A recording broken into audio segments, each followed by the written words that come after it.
Hola, bon dia, hola a tots i totes. Espero que estigueu bé, espero que estigueu fent cas a totes les recomanacions del govern. Estem en una situació greu, una situació insòlita, i és cabdal que entre tots posem de la nostra part i complint les restriccions intentem no sortir de casa, o si hem de sortir que sigui estrictament imprescindible.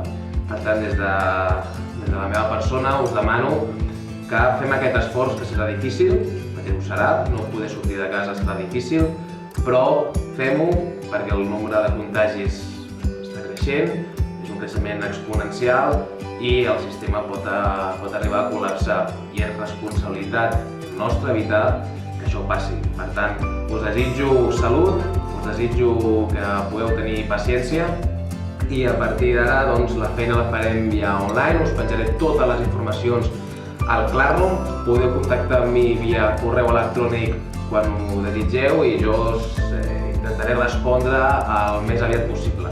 Com us dic, totes les informacions les penjaré al Classroom, penjaré aquests documents amb els plans de treball en els quals us explicaré tota la feina prevista al llarg de la setmana, d'acord? I també us acompanyaré amb un vídeo en el qual us llegeixo una mica el pla de treball que us presento i una mica una explicació oral per part meva, que serà potser més fàcil d'entendre que no pas tota una lectura ja que poden generar certs dubtes, d'acord? Bé, de moment, coses comunes per tots els grups. Hem de saber que les dates límits d'entrega dels treballs seran els divendres a les 23:59, d'acord? Podeu entregar abans els treballs, però la data límit serà a les 23:59. Són activitats avaluables, són activitats en les quals seguim avançant temari. Per tant, és obligatori fer-ho, d'acord?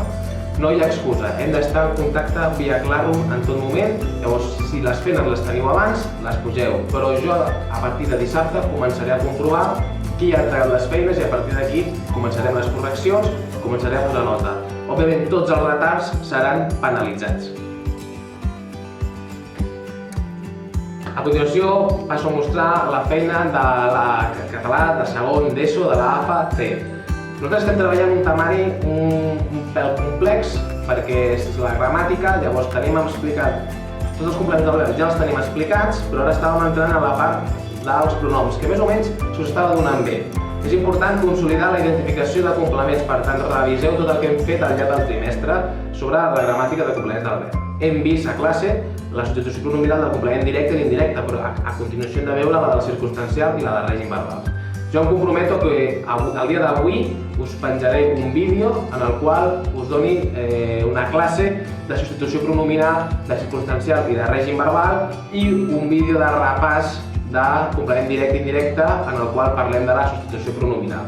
De totes formes, teniu en el llibre, com ja us dic en el pla de treball, a la pàgina 49-51 del llibre, a l'apartat del tercer trimestre, teniu el temari de complement de règim verbal i complement circumstancial.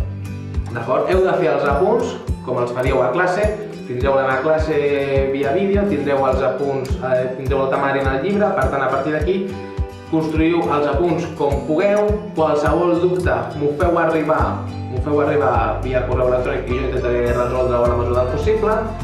I ja teniu penjades un document PDF en el qual teniu una matèria d'activitats que les heu de fer. Com les heu de fer? Doncs copieu l'enunciat, copieu l'oració i la resoleu. Són activitats de substitució pronominal i de complements del verb.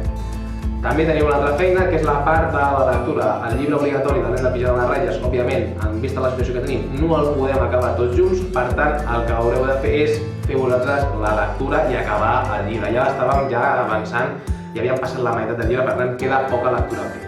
Vull un resum de la lectura, vull que em parleu dels personatges i vull que em valoreu al final. Per tant, vull que també em valoreu com acaba el llibre, si us ha agradat, no us ha agradat i per què.